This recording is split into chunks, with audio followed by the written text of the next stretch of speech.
Oh, we are back for Season 4, Episode 8 of the Sopranos podcast. Everything is a trade-off. This is one promise I would like you to keep. That's a quote from Carmela Soprano in this Season 4, Episode 8 of The Sopranos, entitled Mergers and Acquisitions. Get your pencils ready, this is a long list of writers here. We have a teleplay by Lawrence Connor and story by David Chase, Robin Green, Mitchell Burgess, and Terrence Winter. Directed by Daniel Attias. Mergers and acquisitions, we're on the back half of Season 4. Things are progressing in I would call it a boil at this point. Or Jordan used the analogy in our pre-discussion of a ramp. We're going to talk about it. Yeah.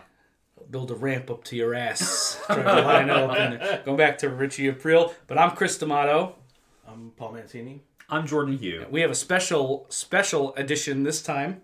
Lily D'Amato. Yay! Hey, everybody. Back. She couldn't be with us for the Season 3 retrospective, which we are regretful about, and we also promised after covering 2 episodes that heavily featured violence against women in Season 3, we said we need to have Lily back for some episodes that are just episodes that don't particularly cater to that issue in the show. Yeah, so just plain old violence. just plain old normal Just the violence. regular kind. And The chaos regular and kind. death. You know, I'm glad to be back, but I do have a bone to pick with you, specifically Christopher D'Amato. Me? Christopher. Oh boy. You know, in Paradise. I've been on the Chris D'Amato Sopranos tour a couple times at this point. Oh no, I know where this is and going. I'm just driving down a street in New Jersey, North Jersey, and I see Pizza Land. Yeah. A place I've never seen before. Uh-huh. How? Well, You didn't show her Pizza Land? I He didn't even You show showed me me Pizza Pizza Land. Land. I know. So all right, hold on. Plot thickens. You did- brought other people there. No. This is. He did. He this brought is me like there. this. We don't need this kind of drama on this on the program. The show that we're covering is dramatic enough, but You're talking about my family? it's a Jersey thing. So listen. So I'm going to quickly explain this because I've been challenged and called out now, and then we're going to cover the episode. But No pizza I've then, given for your own wife. I have given a Sopranos tour to multiple people. My first one ever I did back in college, and I believe Jordan was with us on that one. I was the driver. You were the driver, so we swung by Pizza Land on that day. Since then, I have not had it on my standard Sopranos tour. And here's the reason why. It's very simple, actually. The locations I take people when I give them a Sopranos tour of North Jersey are places that are heavily featured in the show. Pizza Land is certainly an iconic spot. It's great pizza, I would argue it's in every episode. but it's in the opening sequence. It's in the opening sequence. I don't take people to the little lumberjack guy or the big lumberjack guy who's standing there. Yeah, why haven't I seen him? I don't know. All right, I'll take you on an open. Chris. Thought you loved me. I will take you on Tony's Drive then someday, even though the actual route of the drive is nonsense. But Lily, I have something I could say to make you feel a little better. Okay. So as we know, there's the sacred triangle of pizza. Cheap, good, hot. But you can only have 2. Correct. Right? Pizza Land, hot, cheap. uh-oh, Not great pizza. Uh-oh. It's okay pizza. gauntlet's Right. thrown. Well, there we are. Well, I would Could we at least... There's better pizza in Jersey. Oh, sure. Well, I would just like to say Chris has not given me a tour in years. And, well, Paul, you also haven't had any penisary contact with my vulva. Drives a CRV. And with that, let's give our first initial gut reactions to mergers and acquisitions. Okay. Yeah. Anyone want to start? Paul, Jordan? Yeah, I'll start. So, Paul mentioned earlier in our season, this is a season about money. And that's very clear in pretty much every episode, but maybe especially clear in this one. And, we are kind of following Carmela's journey and processing her betrayal along with her and watching her pick up the thread from last season in terms of how she's going to carve out a niche for herself and kind of claim more of her life for her own. I'm hoping that is what's going on. Truthfully, I don't really remember. I don't remember what happens with Carmela. I see that she's making these moves with Tony's money, and I'm proud of her. And I feel like she's kind of doing what she says she's not doing. She's saying, "Well, I'm not a feminist," and things like that. But I was like, "But you're doing shit. You're making moves. You're doing some stuff." And then just in terms of the rest of the episode, I think this is like a very clear ramp structure episode where it's just like we're building to something. The thing that is episode specific, which is the bit with Paulie and his mom in Green Grove, which is wonderful. That doesn't feel like it's building to a situation. This episode sort of is that situation, but that stuff is just wonderful as well. And it reminds me how all-encompassing the world of Sopranos is, because I got just as much dramatic satisfaction out of that story as I did from anything else. I liked it. This is one of those episodes, I'm going to take a page out of Paul's book here.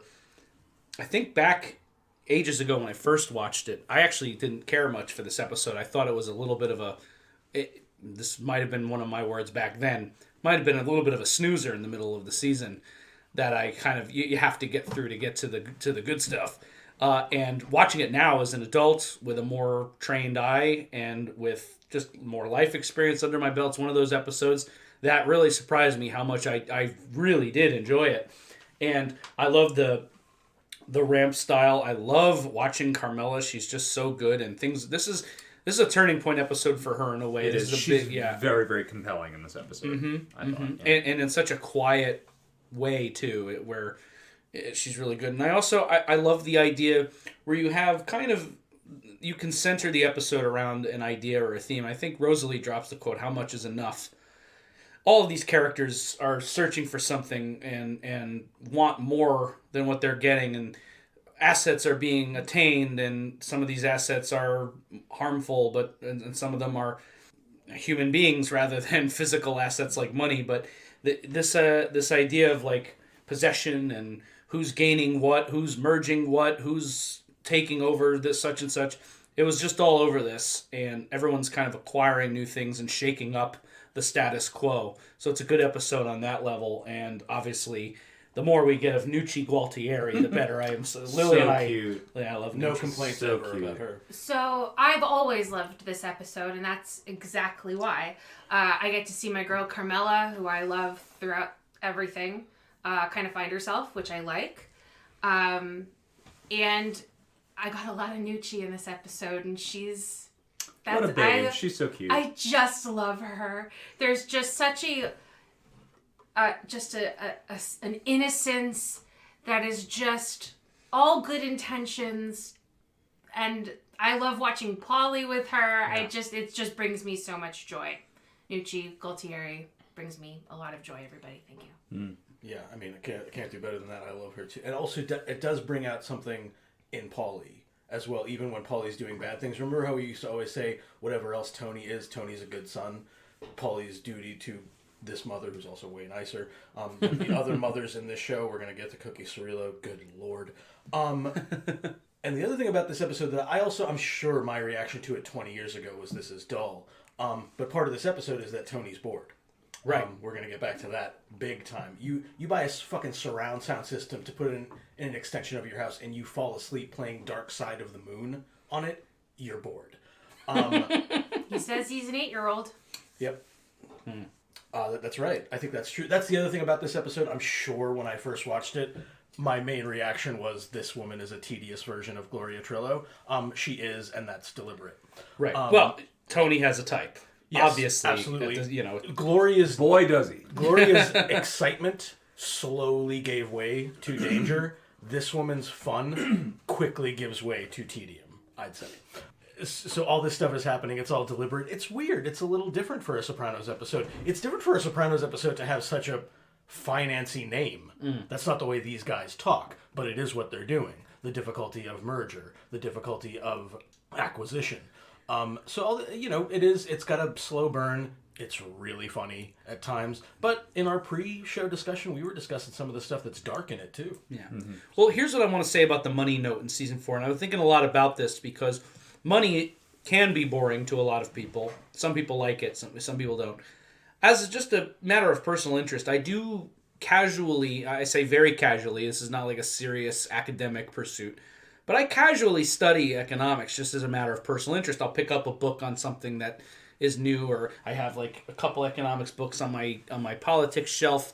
And I realized when I started studying economics as an actor that it was more than just like numbers and a lot of annoying words like mergers and acquisitions. Money and economics are about the study of human need and who gets what, how they get it. what you are able to attain, what you want, how the forces of what people desire drive the economic machine. And when I was editing a couple of our season 4 podcast episodes, listening to this theme of money coming back up again and again, more so this season than any other season before, it dawned on me what is money and what backs money? Trust, fidelity, faith, having faith in the money itself. And these concepts are core to The Sopranos itself and the family dynamic in particular. Who trusts who? Does Carmela trust Tony? Is there any fidelity in this marriage? And that is why money is such a great theme for this particular season as it's all shaking out. Yeah, Sure. I kept thinking of money as under the term promissory note, right? So that's part of why I chose Carmela's line, "One promise I'd like you to keep," because it's about that duty and fidelity that you just very eloquently laid out, Chris. Similarly, the duty and fidelity to one's parent. Furio has to go back to Italy, of course, because his father's dying. Paulie's got to take care of Nucci because of everything she did for him. Yeah. So let's take it from the top then. We start off on this Furio note. Something's obviously wrong with Furio. He's sad in the Soprano kitchen. Carma's there comforting him.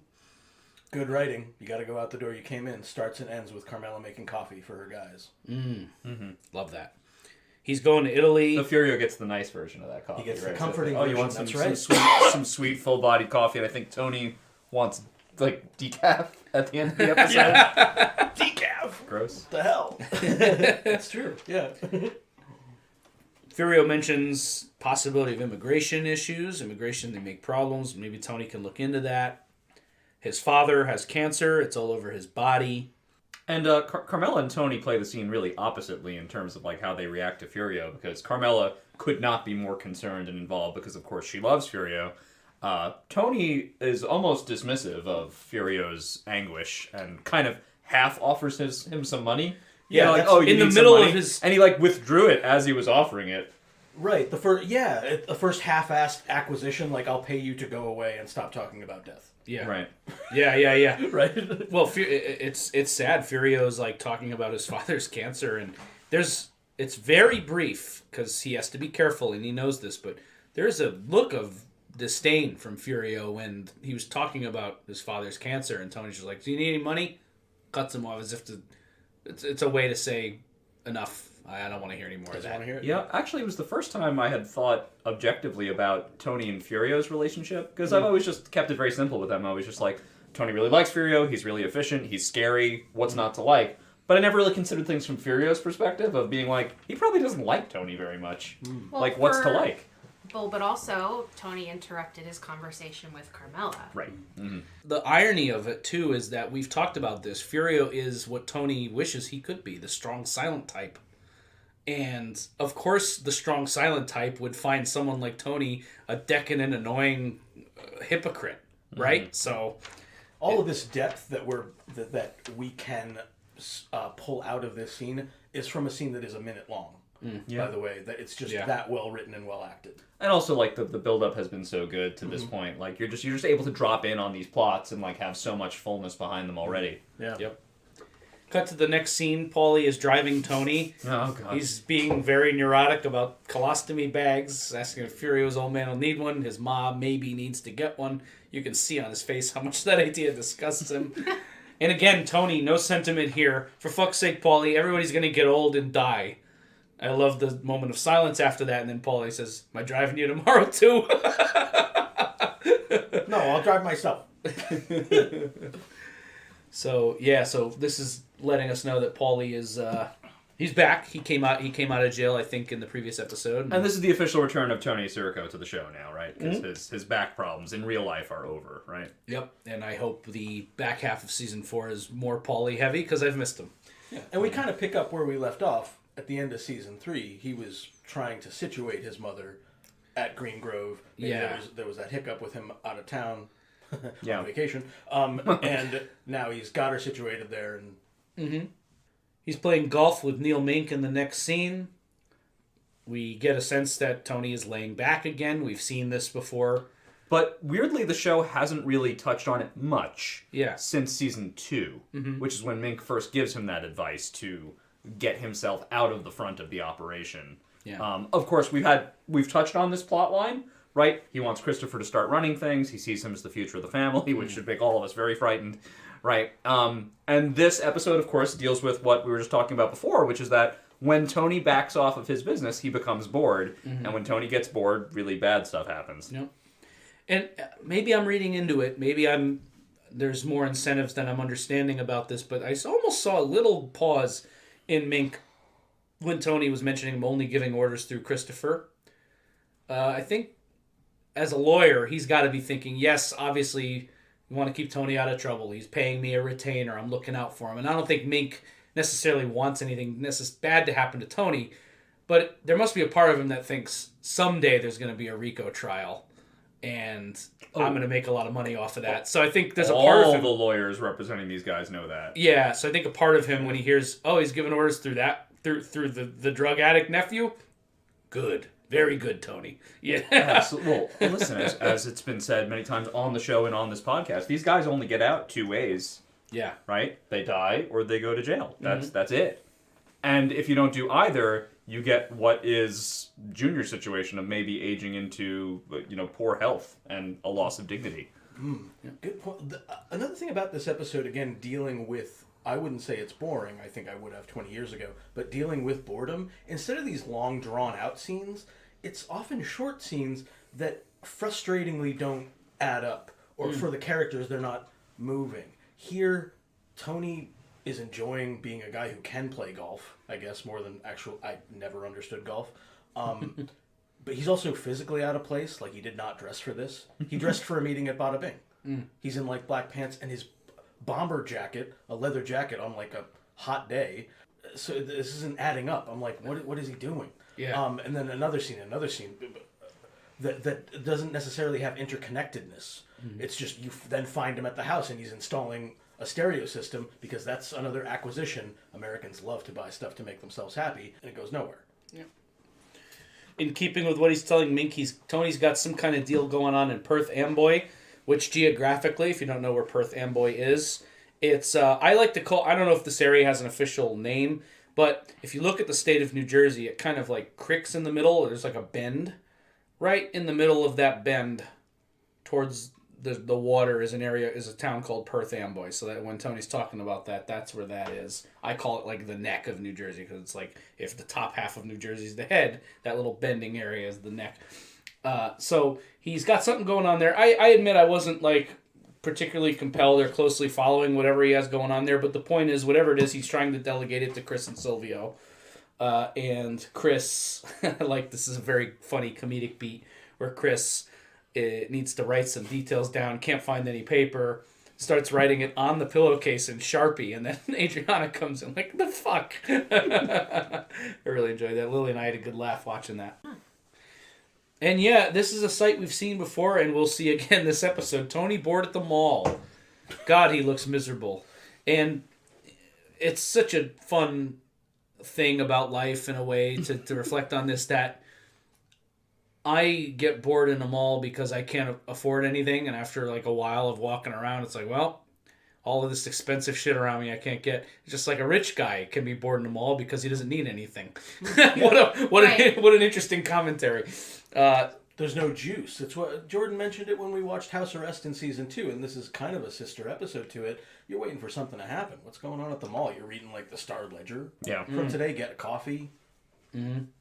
Yeah, and this episode also highlights for us the idea of why Tony can't get out of his gangster life. Like, yeah, his long-term planning is that he's going to retire and run the business through Christopher behind a closed door from a bunker or whatever he says, right? Yeah. That's never possible for him. He clearly isn't happy when he's in retirement mode. Retirement is not possible for this guy. Yeah. I don't think. He's not a great delegator at all. No, he's a micromanager. Correct. We even saw it in Pine Barrens, right? Like, why was he driving down there by himself? He didn't need to be the person to do that, right? He's very bad at it, and it's because there is no other life for him. Yeah. He's also, and this is the curse and blessing of being a boss, he's also the smartest guy in the room by far, every time. he has to chew Chris and Silvio out later because they made the wrong call on this deal he's got going on in Perth Amboy. Which I don't think they did necessarily. Right. I don't think so either. He told them, I will back you up whichever you choose. Yeah. If it was just Chris, might get it. It's also Silvio, and he talks to them like, I explained this to you already. He didn't. He walks away, and Chris and Silvio look at each other like, what the fuck? We have to pretend. We have to pretend like he already chewed us out over this. You know, I know we don't necessarily know every member of the Soprano family in depth, but other than Christopher, who would take over the Sopranos family? That's a really good question. That is a great question. Because Paulie's older than Tony, so and also still. Paulie can't lead. And, well, no, of course, but that's my point, is, like, the younger generation's not good for this anyway. No. Of the captains, oh boy. Ralphie's the most capable, but of course he's a psychopath, so no. Ray seems like he would be great in his day, but he's also a rat. He's an FBI informant. Silvio seems to have a cool head, but also doesn't strike me as He's not a leader. Not a leader. And he is Tony's age, if part of this is generational. Right. Right? Yeah. But none of the young guys work out. It's really just Christopher. It would have to He has to groom Christopher for it, and that's his hope. Right. Yeah. We'll see how that goes. Tony, Carm, Brian, and his wife are having dinner. And they're at Vesuvio. Yeah, those Paul Newman movies. Carm's head is in another space. I love that line to Artie. Artie, do you ever catch those muggers? And Artie just has to ignore She means well, and it's always the wrong thing, I right? know. She comes from a good place. She doesn't know it's anything but muggers. Yep. And I just love that it's there. You know, Tony and Artie aren't being like, I'm not talking about motherfucker, but they're not cool. Nope, they're very short with each other. He's there as a customer at a restaurant. Yep. I love when the idea of the real estate thing comes up and Carm goes, and Brian goes, HUD?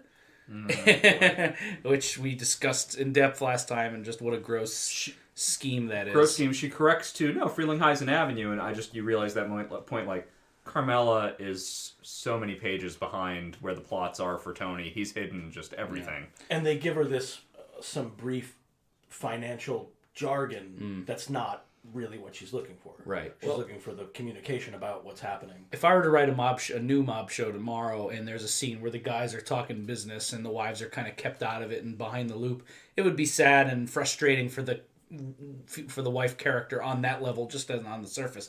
But it's particularly frustrating this season because Carmela has been wanting so much more from Tony, specifically on the issue of money. What happens when you're gone? What are we doing? What do we have? What's left over if you die? And this is just, she's so far out of the loop on everything. She doesn't know about the deal with Artie. She doesn't know about what's going on. Now her cousin Brian that she brought in for this is, quote, as she says in the next scene, pulled into his circle. Yep. And I trust him 1,000%. Tony barely knows this guy. Yeah. They've hung out like a few times. He immediately seizes on the HUD fuck up because he was talking about his housing and urban development. And he says, he likes Paul Newman movies. Paul Newman, if listeners haven't seen HUD, it's an old movie. It's a Western it's about an acquisition. It's about a family that's farm is being bought up by a big corporation and they're fighting over money. It's a great movie. And so that's what's going on here. Fuck you for that catch. Good job. Wow, Paul. Watch HUD. Great old movie. It's better than The Fugitive, but The Fugitive is still good. Cut to the diaper drive. Rosalie April is amazing even when she's being judgy. Yeah. It's really funny. This is like, I'm not going to get into the Catholicism thing, but I love the idea of like, well, if whatever they get, they should be grateful. And nobody told them to go have babies without husbands. Oh my goodness. Thank you, Rosalie. Very helpful. But Father Phil with maybe think about this. The most useful thing he has said to anybody in the whole show so far might be organizing the drive next year by alphabetical names so that they get a good amount of diapers. That might be the best thing Father Phil has brought into the world of The Sopranos. So good job, Father Phil. Thank you, Father Phil. Yeah. Senior Jughead. Carmela asks Rosalie about what Jackie left her, which, given what's going on, it's a fair question and natural to be curious. Rosalie is the widow of the show, if we had to pluck one. Right? And the woman most similar to Carmela and in that one of she's Carmela's best, the wife of a boss. Yes, exactly. It would be different. Pussy's wife obviously is in a different scenario than, Pussy was not right. what Tony What is. Angie has been left with from Pussy as a captain who had some money issues. Clearly, she has nothing. She's working in a supermarket. Rosalie, we would think would have been provided for, but apparently from this scene, not so much. Mm-hmm. Not enough. Right. And she gives a quote, "How much is enough?" Really great question for all of these characters to think about. Could be a mantra for the whole show. Yeah. But yeah, not really. Carmela drops that line, "I'm not a feminist," and I'm not saying 50-50, but she wants more. She's unfulfilled on this level in a big way. Why is feminist a dirty word for Carmela? I think that's generational, right? And it's and I think that a woman like Carmela who thinks of that as a dirty word tends to only think of feminism as third wave feminism, like the bra burning kind, and that's certainly not who these women are, right? And they were also raised as you do keep the home, you do stay home with the kids, and so a feminist is someone who goes outside of that, what they know. Totally. And so I think Carmela needs to be the kind of person who finds that on her own without the label. You're right, and I see that. Yeah. What's funny is I think I see her through the whole series, but she's striving for equal footing. It's just funny that you're right. She is so weighed down by her generational thought that she can't see that she is feminist. Right. Ultimately, I think. Yeah. What strikes me about this scene is, he did meet me halfway on the 2 out of 3, and it's like, he's never met her halfway on anything. No, she's trying to see the bright side. She's trying to see the bright side, but she doesn't know how much worse it is. Correct. Well, at her most patient, and she's not at her most patient later this very episode. She is able to meet Tony where he is very often, but it's when this other stuff that Tony's acquiring comes into the home that it really it's any time it gets thrown in her face, right? If she doesn't know about it, she can kind of do okay, but she knows about a lot of stuff now, which is really unfortunate, because for a guy like Tony, were it not for the extramarital affairs, like Carmela would definitely still be dealing with depression and guilt and issues that come up with being the wife of a mob boss. But were it not for the Gumars, Carm would be a great wife to Tony. Really, she is a great wife to him. I was gonna say she is a great wife. It's not an if, but what I mean is, like, it would not be strained to the point that it is. You know what I mean? Like, she'd put up with a lot of his shit if it weren't. You know what I mean? Well, yeah, because the least he can do is like make her feel special. Yeah. And also, I mean, like, you go to, I know it's cultural with the Gumar stuff, but it's also, you go find something that your current partner is not giving you or able to give you, right? And so I think what Carmela's trying to do is find out what that stuff is. Maybe not entirely in this episode, but in general.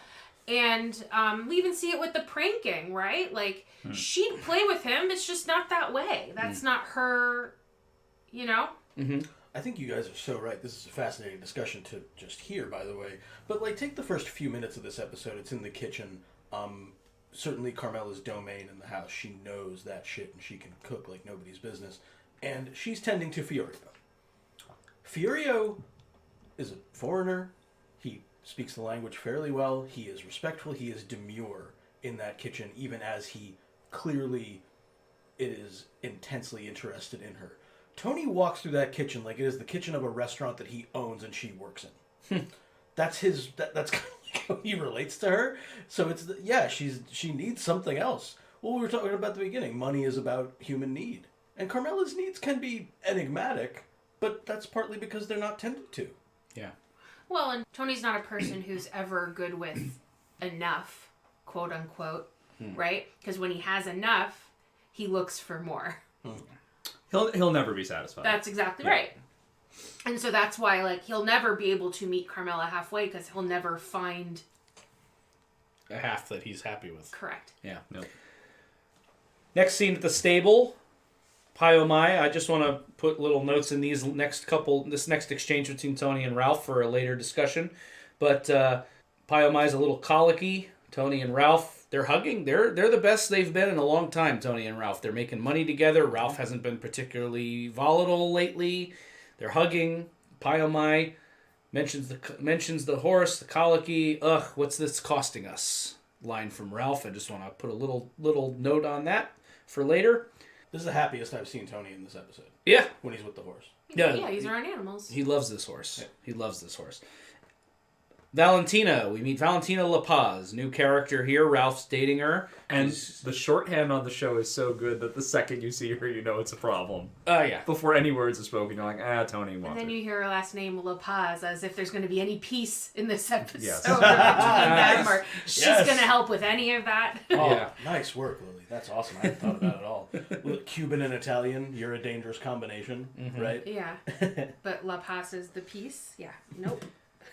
She does this prank with the horse shit. Very funny moment. I just enjoyed that. We get a little sense of who she is. She's a more playful person, perhaps, than we've seen in this sphere of person.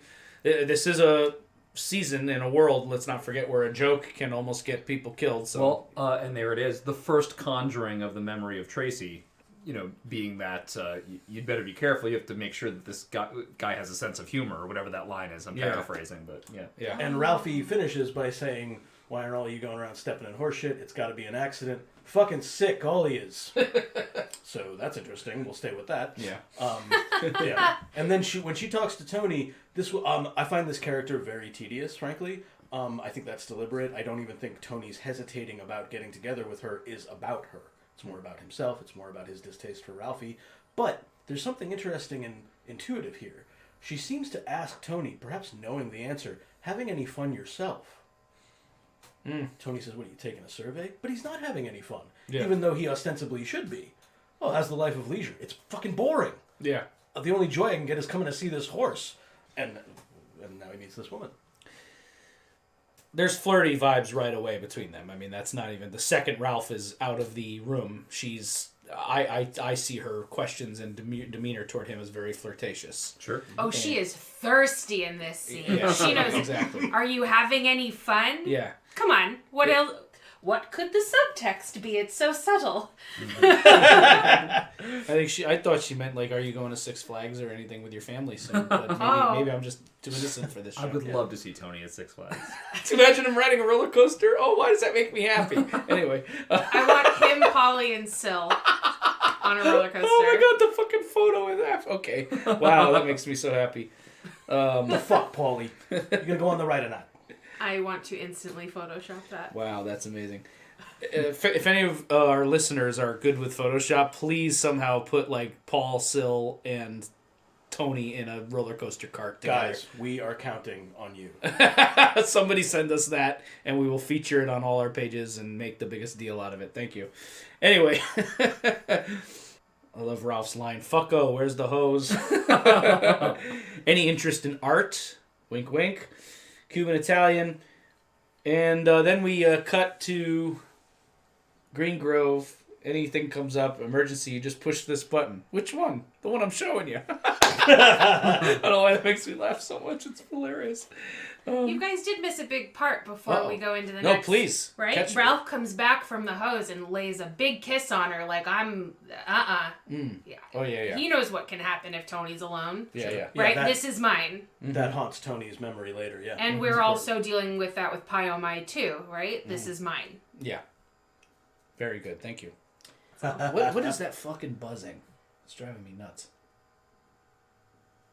The fuck? It's outside our home. I know, but fuck, it's gonna be in whatever. Hold on. Leave that in. Leave all this in. Fuck that horse whispering shit. I mean, it's very apparent and loud in the fucking... Oh, good, it stopped. That fucking noise. Anyway, alright. So yes, thank you for that, Lily. And yeah, we move on here. They're gonna wait on you hand and foot over here. He's got little Paulie and Benny unpacking her shit. Get the TV. Both of you bring it in. Did they bring my bath mat? 5th time, Ma. Yes. Nucci's so sweet. She's just... her. By the way, couldn't be more opposite mom from Livia in every possible way. Sure. And I could hear her say cookie on repeat for the rest of my life. I don't care if she's sad, happy, Cookie. It's just So we meet so cute. Cookie and Minnie Matrone. They're Yay! yeah, Cookie's there. Minnie is gonna be moving in. I love. This is one of my favorite lines in season 4. This might be on my list. I don't get it. When I was young, when I was a kid, you two were old ladies. Now I'm old, and you two are still old. Have you ever experienced that? I have. Actually. I have. Oh yeah, my nursery school teacher was my dad's nursery school teacher, and he basically had that feeling of like, Right. you were an old lady when I was. Yeah. Now It's you're the- still old ladies. It's the Principal Strickland syndrome. Yes. Right. There are It's some like some people are just forever old. Yeah, some people are just old forever. Yeah, have they always been like this joyless and dour? Yeah. And the appearance. Like, some people have sort of an arrested appearance for years. Carol Channing. Yeah. There's some people that, just because of genetics or style or whatever, it's just like from 35 to 65, they look about the same. Yep. So you're like, okay. Yeah, good for you. God bless. Yeah. This is the worst of it Yeah. with Nucci. I don't object to her character at all. I would do anything for Nucci. I love her. She's a pushover. She believed this woman, Cookie Cirillo, when she told her, I've been nothing but nice to my daughter-in-law. No evidence for that. She's not even nice in the moment. You've been nothing but nice to her. I know that. Yeah. It's like, good God. Yeah. Does Furio's dad have any extra cancer to pass around? Right. This woman Exactly. is No wonder infuriating. your son's wife wants nothing to do with you. I'm certainly not a Cookie apologist because I am always Team Nucci. However, I do understand being at a certain point in life and just not wanting to hang out with people you don't want to hang out with. Yep. That being said, you don't need to be that nasty Cookie. Stop it. I love that we're a set group. We eat together. We play Scrabble for money. That killed me. And there's really no room at either table. And Paulie's like, "Well, yeah, I'm sure you'll figure it out." Meaning, no, that's not going to be a problem. I'm going to make sure that my mom's taken care of and well integrated. So we'll come back to this. This is not going anywhere. We're just getting started with that. Tony's new media room. This is awesome. I wish I had a room like this, but a lot of like rich people have these awesome like home theaters, and Tony's getting an awesome sound system installed. I think the reason they were able to do this on the show too is the actual real house built this other attachment. If you've ever seen It's photos, a pool house. yeah, it's like a little, but yeah, so it's a pool house, but the house in seasons 1 through 3 didn't have that attachment. So I think the actual owners of the house built that. So the show was like, oh, we have this extra thing to do something with. Let's make it Tony's movie room. I see what you mean. So that was an instance, I think, of real life Yeah. affecting what Also, happens just on the show. and I don't know if they use it more. I assume they do, but like a writer's wet dream. Like now, every time we reference a film and he's watching it, it doesn't have to be on like a little TV. Now he's like actually like watching the movie on the big screen. Yeah. Really hammer those reference points home. Any allusions we do. Yep. I really hung on to the 8-year-old comment he made because this is what an 8-year-old would do if they have money and time. And a popcorn machine. Right. Yeah, the little no, well, popcorn- that's it. yeah, It's yeah.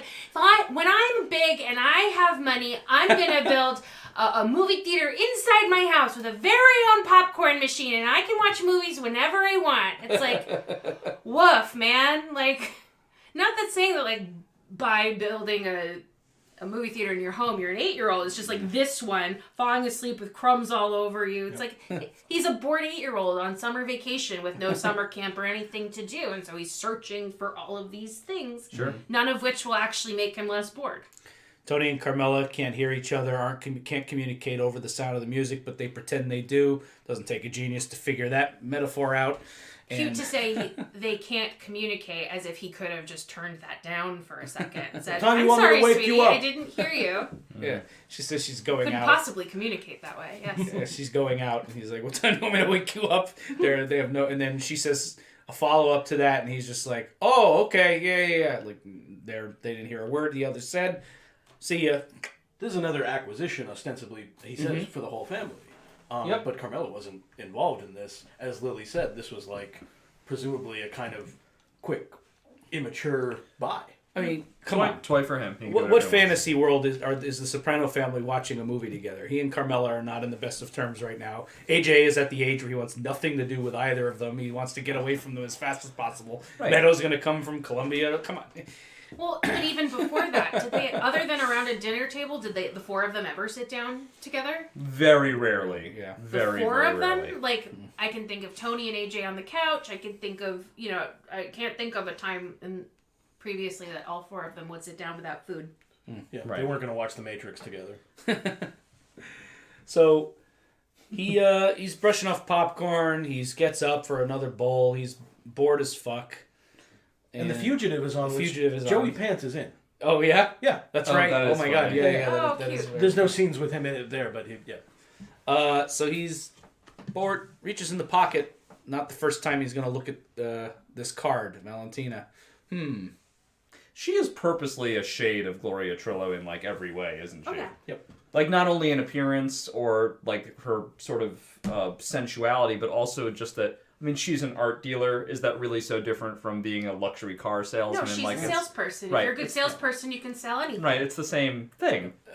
Again, they're individual people. They have slight personality differences, but to Paul's point, it is sort of a less compelling on the She's Hydrox Gloria. Yeah. And Gloria was Hydrox Livia. In some two way. brunette Jersey girls Look at with it. fur coats that are saleswomen. Look at it structurally. In the episode where he met Gloria, he is risen in season 3. Life was busy. Thanksgiving, business, shit with Ralphie. Junior said, "You find your pleasures where you can." Tony had met Gloria once for 3 minutes. He couldn't resist. Here he meets her, he bangs her, he's like, "Enough's enough," and then. So bored, he keeps calling her. He keeps fumbling around with this shit about Ralphie. Yeah. And there's I think there still is something dangerous about this. We'll get back to the Ralphie stuff. We know what the threat is to Tony's marriage. It's done in a different way. As I said, I think the character's tedious. I don't think the performance is bad at all. I think this woman's really funny. It's not an issue. To say that she's tedious is not... It's fine if it's by design. I think it is by design. She's not Gloria. We've been down this road before. It's a pattern, and it's deliberate. They mean, something. That was a great question that came up when we were studying drama in school. When it's one of the first things you learn is like, is something good or bad? Depends on what the director wanted.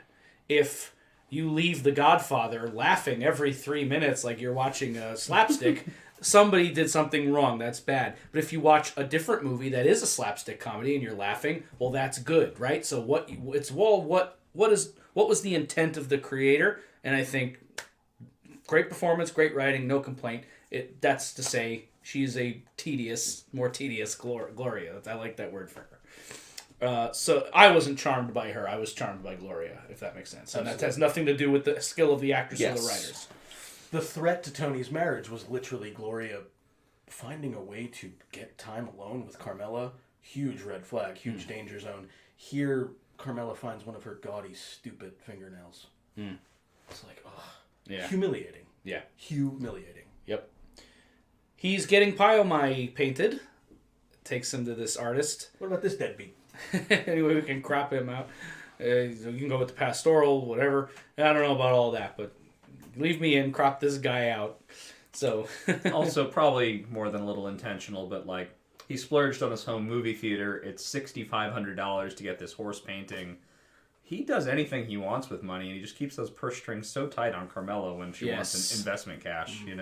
that's such a Especially because whether or not she's successful at it, like, her way will breed more money. Of course. Yeah. He spends another probably couple grand on that horseshoe diamond ring. Tony's just he's fucked up, man, when it comes to this stuff. He really is. I like the artist's reaction when Tony pulls out the money. I don't think he's had white yuppie business people go in there for a painting and pull out $6,500 in cash right there. He usually probably gets checks or half, gets like some kind of deposit, and then That could also be Tony showing off a little bit, maybe. Of course. There's also a great moment when he's showing the reference picture that he wants for the horse, which has both Tony and Ralphie, and I believe the line is, "Can you just cut out this deadbeat?" And on that same theme, very nicely deliberate thing where the painter himself, right? He misaligns the name to Pie O' Mine. Yeah. My, you what? No, Yeah, very Pie funny, Oh My. but possession. Yeah, of This course. is Right. key in both the Pie Oh My scenario and what's about to happen with Girly Girl. Right, Valentina, sorry. Exactly right. And there's this parallel, of course, of acquiring the horse and acquiring the girl. And of course, Tracy has to be in the back of your head through all this. Yeah. What was the word they described Tracy as? Thoroughbred. And then talked about her chompers. Yeah. Lovely. So, Valentina and Tony, quote, stop and eat something. I'll leave it at that. They did fine with this. You know, they're having a good time out in the country. Tony goes to the bathroom after. She sits down to their meal. And she does this classic salt prank. And I like how she lures him in, too. You know, let's eat it before it gets cold. My needed salt. Very, very well played. He dumps it. Fucking Hicks can't even get this right. He's scraping the salt off. She ruined what looks like a beautiful steak, by the way. And he's just he's like, it's not funny. It is. Yeah, so he's now the butt of the prank. And they're being playful here. He takes he takes her plate, hangs it out the window. It's understated, by the way, but he actually drops the plate out the window when they start kissing again. So that's He kind of killed funny. the man below. Yeah. Cut out the Wilhelm scream. Tony escapes FBI massive criminal conspiracy, but gets locked up and arrested for killing a guy with a plate. Out in Elvis country. Man killed by an omelet. We will not be mentioning any of this to Ralph. Important plot note we're going to get back to very shortly. Oh, I lost a nail. Shit. Her nail. Chekhov's nail. They do a good job. Nice. They do a good job, by the way, of making her nails very prominent. The close-up on her hand as she's unscrewing the salt, so you see them, and they're big, gaudy Jersey Girl nails with diamonds on the top and all this shit. Yeah. Later, she's got nails that are even bigger. Yeah. Oof. Yeah. So they make sure to feature that prominently so you remember it for reasons that we'll see very shortly. He goes to get the horseshoe pin. Oh, it's a pin. It's a little brooch pin, I thought think. it was a ring. Yeah, no, yeah, pin, of course. And I love the little detail where he writes he's been down the road with the overly attached Gumar situation. So he writes, "Love, Tony." Can I get another one? "Sincerely, Tony." Very cool little detail there. Love the writers. And The use of the horseshoe, the whole thing. yeah, the horseshoe, exactly. Yeah. And poor Nucci, she hits on 18. It's casino night. I was hoping for a 3. Anybody else deserved that, though. Yeah. But not my Nucci. Yeah, that's the funny thing, too. Is like Especially because Cookie would have had 21. 21. It's like, that's annoying. I get why Cookie's annoyed, but you don't have to be a jerk. That's all. Yep. Well, yeah, it's the jerk thing that matters, because any decent person, forget friend, would have just been like, "Oh, sweetheart, it's you don't hit on 18, just I keep it." could be at a casino and I wouldn't have freaked out that way. A stranger To will a actually stranger. tell you, hey, actually don't hit on that 18. It's you're almost certain to lose. Even the dealer could have been like, "I'm dealing at a old Right. folks casino." Yeah. Well, but even if I had still said yes, someone might have looked frustrated, but a stranger probably wouldn't have treated me that way. Right. Well, and Unless they had a lot on the line. these are all good points. Even and somebody who's legit frustrated, like this would probably what Nucci does there is like probably something I would do playing blackjack. And if I was like sitting next to Jordan could legit be like, "Paul, what the fuck?" But then if I was sad and walked away, I assume Jordan wouldn't like self-satisfied smirk to his friends next to him because this woman gets some kind of psychological joy out of that kind of thing, as I assume Ralphie's mother did. So. Yeah, or just basically like, go to the roulette table, you fucking idiot. Yeah. You know, which is the tone. Right. Well, she's a mean girl. She was probably a mean girl her whole life. Yes. So this next scene there's a lot going on in this next scene, and it's upsetting and funny and dark and weird. But Tony, fresh off this trip in the country with Valentina, dumps some cold water on Carmela. By the way, she's humming that Furio theme, I'm going to call it now, this Italian song that he was playing at the housewarming that's in her head every time she's fantasizing about him. And he dumps this cold water over the shower. Innocent enough, definitely annoying. I wouldn't want to be on the receiving end of this. But they have this confrontation. You did that to me on our, honeymoon? And I told you I didn't like it. And I made you promise you'd never do it again. Yeah, but it's fun. You can do it back to me. Tony wants to be playful. And Tony's bored. And listen, obviously, I am not making Tony the victim in this marriage. But he's unfulfilled too. That's another thing I took from this. Is there's something from this marriage and this life that he's in that he is not getting. Yeah, it's not Carmela's fault though. That's why I said I think hesitate. It's an important distinction. Sure. There's nothing she could do to fulfill him. Well, right. Well, I guess he wants to be... well, there's a lot of things Tony wants, but Tony wants to be excited in the same way that he gets excited with Valentina, but it's a totally different woman and a totally different experience, and you can't treat two women the same and expect the same experience. It's just, Tony is always going to be faced with the fact that he's put no work into his own marriage. Right. So whenever he tries to be playful with this person who doesn't want to particularly be playful with him, how could he be disappointed with the results? You know? But again, I think it's just the wrong kind of playful, right? With the cold water bit? Yeah, just try something else, or that's the point. I think in his mind he was trying something else. It just was not. That was not it. Well, but he knew he had contact. He probably forgot, which I'm sure he innocently forgot. enough. I'm sure he forgot. Innocently enough, like that's not the worst thing he's done to her. But it's like, even if think about it this way, there is nothing she keeps a beautiful home. She keeps him fed with amazing food. They've raised children. I won't call them right. Meadow's doing fine. So at this point, she's doing all right. And I suppose AJ's still young, right? But if he said to her, "I'm going to buy you this dress. I want to bring you out on Saturday night, Gumar night," that's never going to happen. Right. She would do it. Mm-hmm. So that's my point of there is nothing she could do because he's A, never going to communicate what he wants, and B, what he wants would go against any kind, if it's with Carmela and in a monogamous relationship, he's not going to ever do it because culturally that doesn't make sense. Mm-hmm. He's not going to bring Carmela to that same dinner at Vesuvio with the blonde chick and the other. Carmela doesn't fit there. Right. Yeah. And not because it's Carmela, because she's his wife. I'm just very surprised that throwing cold water on your wife doesn't make her hot for you. Well, yeah, I think Lily has a great point that it's all about context, right? So, God, when we started this podcast, if you told me someday I would compare The Sopranos to Jackass, I'd call you a jackass. But here I am. You know what? This made me actually think this conversation. I've thought a lot about when I watch because it's a guilty pleasure. I like the Jackass TV show, the movies. Yeah. And you watch them, and they're all having fun. And it's just like, oh my God, it's so funny. They're hitting each other in the balls. They're shaving each other's heads unexpectedly when they're not, they're not waiting for it. And it's just like, it's fun to watch. But also, I would not want to be friends with those people. But if you're one of their friends, you have to expect bad shit's going to happen to you.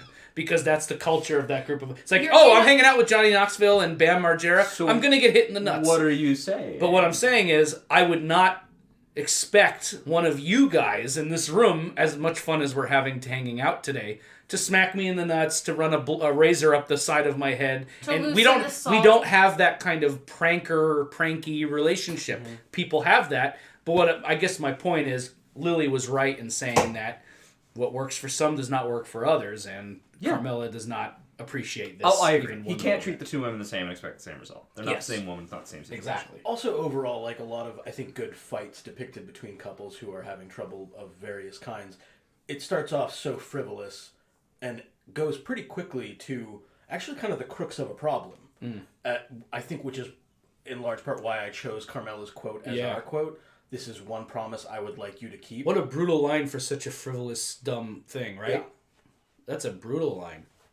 You lie to me about everything. Can I please just have this? Yeah. Rough.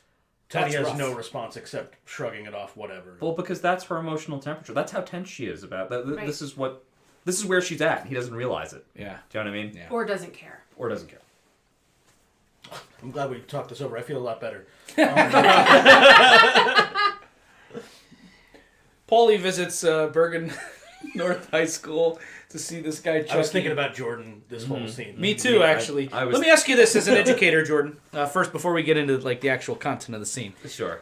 Would you rather deal with drama among high schoolers or senior citizens as someone who works in education? What would intimidate you more? So, interesting response.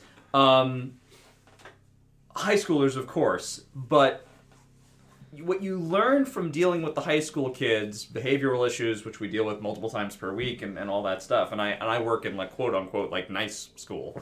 High school never ends. You know what I mean? So what I love in this episode, and we're about to talk about it more with these subsequent scenes, is we have the same problems going on in the nursing home that we have going on in high school, where there is bullying and exclusion and hurt feelings and all that stuff. There is no period of life where those things are not part of it. You know what I mean? A lot of people will say things that are correct. I understand the statement of like, oh, that's so high school, this is just like high school, but really it's just because high school is like life. We just put you inside one building. But it is a microcosm. High school is the little society. And you hope that you can make that the best society you can, but it has all the ills writ small that any larger society has, right? So, but people struggle with popularity and acceptance and wanting to be liked and hoping that they fit in at every stage of their lives. It just is really sad to see someone going into the last stage of their life and still having those things. So I guess I would prefer high schoolers because there's that hopefulness that maybe if you correct enough things, right, that they will go off into the larger society and make the larger society a better place, just like you've striven to make your small society great. But by the time you get to the nursing home, they've already like lived a life. There's no fixing Cookie. Yeah. She's never going to be a better person. That's just who she is.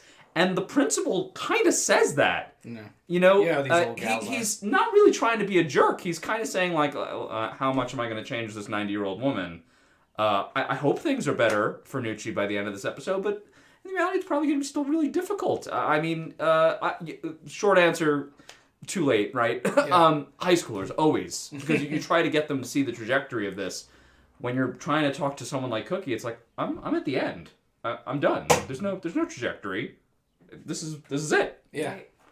Well said. Well said. Yeah. So Tony brings him this obviously stolen bag as a gift. I love Tony Paulie for all the fact that he's. Oh, you think that bag was stolen, Chris? It might be. I'm sure he put it on his credit card. Yeah. Way away. Paulie can sometimes be as subtle as a sledgehammer, but I actually like the way he plays this for what it's worth because Paulie actually cares about it, so he's trying to do it the best way he can. He's trying to charm him, but I love the little threats in there. Yeah, talking about his behavioral problems. Heck, I'm still capable if I don't watch myself. Yeah. Let's face it, Chucky, with the cops too. With the cops, yeah, exactly. I mean, that's got in trouble, implicit, right? Yeah. And we get, perhaps with the way Paulie turned out, perhaps Nucci might have been too nice a mother because I don't think Paulie had a positive father figure, and she probably got him out of trouble with the local cops all the time. He's a good boy. I'll take care of it. Yeah, probably not her fault, though. It seems like, even by his own admission, it seems like she was a great mom and he was just a hellraiser. Yeah. And It happens. And there was nothing she could absolutely, do. Yeah. absolutely.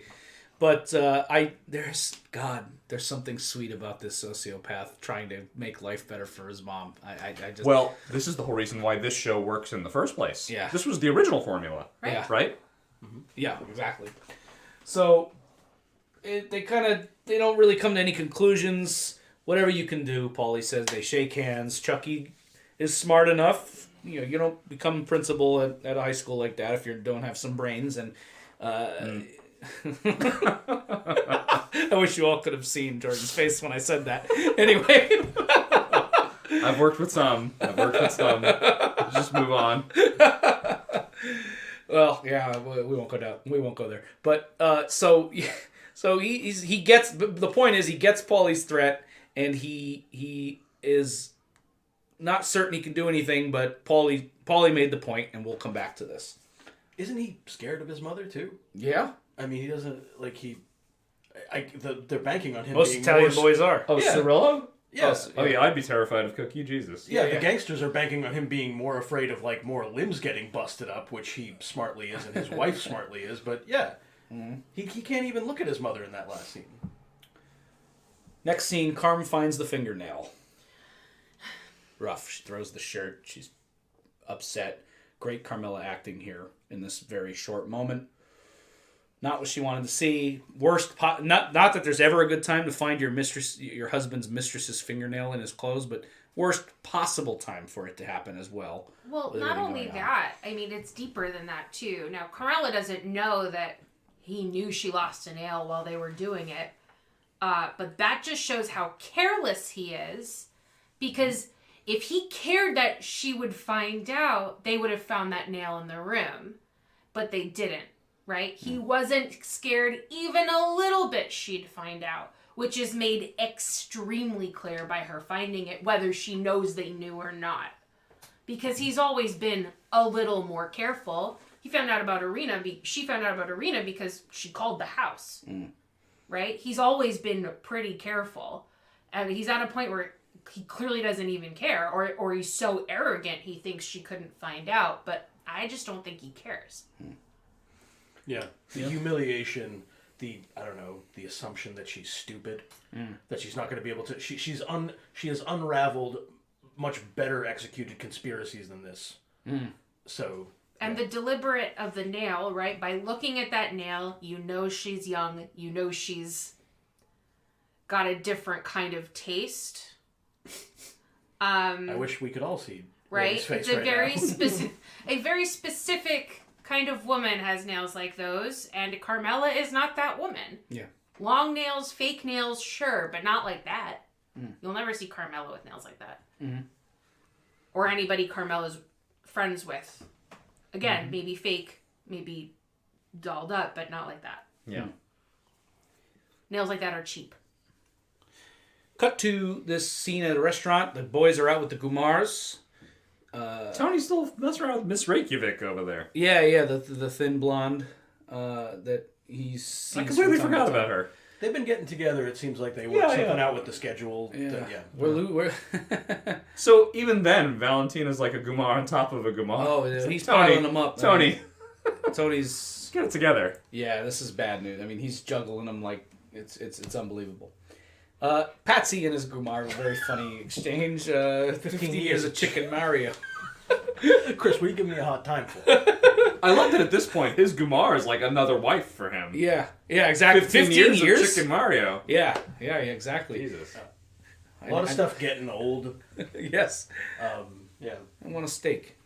You don't need a steak. I know I don't need a steak. Yeah, dude. Well, I mean, you're going outside your marriage for that? Yep. Yeah.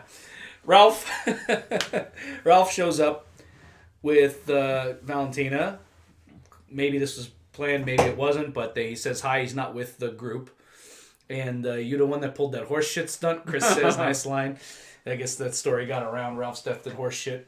And they go off to eat by themselves. I love the detail. Ralph takes salt shakers with him as he goes to the bathroom. Valentina's trying to get Tony's attention to scoot off. Tony plays it off like he has to make a phone call on the payphone. I was thinking how different this show would be if it were a cell phone era. I mean, they have cell phones, but like smartphones. Like, there's restaurants don't have payphones anymore. Right, no. Huh, yeah. Yeah. It's just a sidebar. I did briefly skim over this scene right before this where Chris and Silvio are off at the bar talking about whatever this deal is going on in Perth Amboy with the unions, and Tony, they catch Tony up on it and he gets pissed off at the choice they made. You want us to, do something different, we'll do it. I'm trying to free myself up.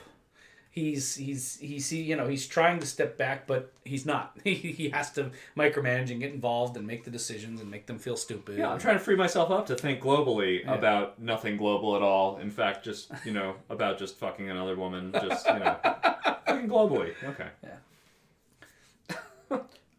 He just needs his life to be complicated. I don't know how to put it another way. I don't know. They have this conversation. I don't want your what is it, consolation prize, did she say? Yeah. And hands him back, tries to give him back the pin. I don't got morals, but I do got rules. That's an interesting quote.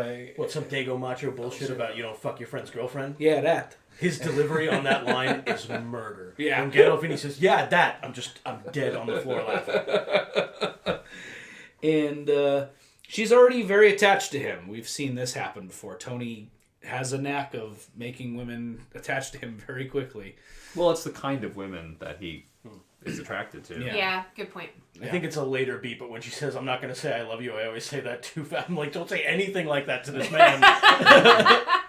Look, she's cutting here, waving multiple red flags. Yeah. And now we get to the meat of what I would say is the back half of this episode.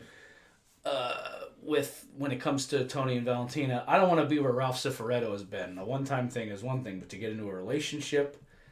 And then she drops this interesting bit of info that is consistent with what little we know of Ralphie. He's some kind of freak or something. You don't fuck Ralph. No. Well, sorta, yeah. And Tony's like, have a nice life. We shouldn't go back together. Played very smartly. He goes back, but basically says, nope, I don't care what you're about to say. I'm done. And he goes back to the table. I never heard this line before somehow, but she goes back after Tony and Ralph says everything come out all right. Yeah. That's Ralph. Great. That's So Ralph. romantic. Oh, like that's something I would say to Lily, but we've been married for years now, so the romance is gone. Yeah, we're very unhappy. Yes. Yeah. Yes, we know. We both say with a huge smile. Carmela is stewing about this all night as her husband is out with not only one other woman he's been with, but rebuking the affections of another woman he's been with recently. She's not only stewing, she's reading the Mists of Avalon. Feminist text. Big feminist text. Yep. I'm not a feminist. Core feminist text, by the way. Yeah. I threw it across the room, but not because I was mad about anything. I just thought it was boring. And that the author turned out to be an abuser, but fuck that. Who cares? Yeah. Deliberate choice. She chucks it and makes her move. She puts on the robe. This is an interesting situation because this shows that she is not dumb. Obviously, we know that she's not dumb, but she's not oblivious to Tony's lies and what he's doing. And the first episode of season 4, she sees Tony out there with the bird feed, and he gives her some excuse, and she accepts it. So she knows things, but she compartmentalizes. And now that things are unraveling for her, it's like, okay, we're going to play? Let's play. And she gets on her robe, goes out there, tries to shake the lock loose. Doesn't work. She grabs a shovel, starts hammering at it. She realizes this is futile, but this is... I don't know that we've seen this particular side of Carmela, this... No, because vindictive Carmela side. normally would have been more subtle. Like, if you take a shovel to a lock and you get it open, like, Tony's really going to know what happened. Yeah. Right? And we'll find out later on the episode, but, yeah, she doesn't care either. He's going to lay a nail. I'm going to steal his cash. Yep. It's a nice, it's a nice beat. As Jordan said, it's ramping up because it doesn't work, but you've established for the audience already that she's frustrated, and now she's got a path. Mm-hmm. She's going to try this, and next time, as Lily pointed out, she'll do it smarter. Next day, or maybe a day or two, whatever, at the Bing, Tony gets a call. I love how he's noticing already, you got no reason to be calling me. And she is trying to explain what she was getting at the previous night, which is Ralph is, quote, loco. He does not have sex. He asked me to drip candle wax on his balls and then jerked himself off in the bathroom. Now, I don't call that having sex with somebody, do you? Tony is like, what the fuck? Jesus Christ. She says he asked me to rub his dick raw with a cheese grater. He's like, oh, Jesus. Like, he's like, what? And that's when he's had enough of that. And she's not hung up. And she's not hung up. Right. She's you know, she's done girls, threesomes, whatever, so she's not saying this as like, I'm a prude. She's saying it as, this is too fucked up for me. And so this is interesting here. Interesting bit of news. What Tony's going to do with this next is much more entertaining. But so, yeah, he gets this information and he's processing it. Silvio comes in with some mozzarella. We're having our own cheese fest here today, by the way, as we record. Paul's got a new gig as a cheesemonger and brought a whole spread for us today. It's been great. What was the first cheese we had? It was delicious. It's called Dauphinois. It's a French cheese. So, yeah, people come into the store, they say, oh, cheese fuck. Give me some, give me some of that Dauphinois. Yeah. It was delicious, yeah. And what Silvio is doing, I love like a nice mini mozzarella ball that's still fresh. And as he's munching on these mini mozzarella balls, he says he can't remember what made Ralphie beat the woman to death. Yeah. The last straw, of course, was her diminishing his manhood. Mm-hmm. So. Yeah, that's funny. She, of course, was aware of his proclivities as well. Yeah. I love the delivery. Actually, though. Lily, we were on that show together when you were. I didn't know, but you were trying to at least allude to something in the future with Ralph. I respect policies. Yes, I am a the no spoiler, compliant person, and I knew this was coming, but you didn't. I didn't want to spoil that. I didn't know, and now that I do, well, first I respect your insight, but also just what good writing on the show that they've given us the breadcrumbs to that. Mm-hmm. That's great. I gotta give props to Silvio's delivery, which made me laugh despite the subject matter. You think Ralph's weird about women? I don't know, Tone. I mean, he beat one to death for her. Why? Oh, what was it again? And it cuts there. Yeah. What a good edit. Yeah. Oh, his delivery is cuts so right perfect. to Tony and Melfi. Right, more digging. Yeah. Right. Yeah, and Melfi, yes, Gumars have status. They're talking about Gumars, but Tony is. They're running out of time in their session. And well, he's even lamenting the time, the past time of the Gumar, right? When I came up, it wasn't so formal. Right. Yeah. Yep. Yeah. He wants Melfi's opinion on this, and I love that the session's ending, and I have a patient waiting. Well, you make me wait out there all the time. But I love that he has to get a professional opinion on this, and the dialogue here is just so fucking funny. He's trying to ask, well, she likes him to hurt him, and then he takes care of himself, his own needs. I'd always thought that kind of thing was sort of a run-up to the act. She explains the concept of paraphilias to Tony, and that... which is what? I want to look up the actual definition, just because I'm not a psychologist. I know what it is, Paul but I want to make sure I do it before, responsibly. It's an unusual sexual practice that is... sort of a requirement for somebody. So not just a fetish. Yeah, right. The hinge is that it's called abnormal, and you could ask what is abnormal. Right. But a fetish could also be practiced between two people monogamously. It often requires a great amount of trust and can be normalized in a healthy sexual relationship. Ralphie, a paraphilia is one, I think, wherein the abnormality is extreme, dangerous, and is difficult in actually relating to another person.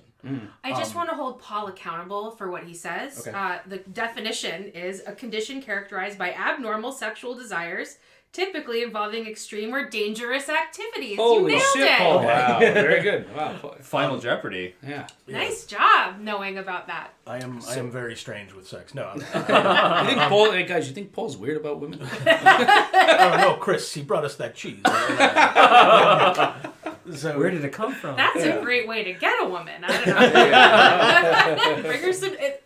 you can delight her by giving her a bit of cheese. I just read something like that. It's very, from an old book. It's helpful.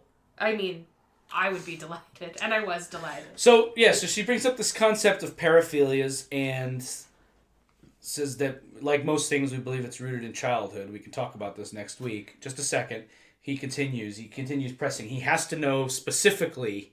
Has Ralph, quote, is it possible that a guy like this dating a woman didn't have any penisary contact with her vulva, which whoever wrote that line unbelievable. Of the I want to people... give him a big smooch.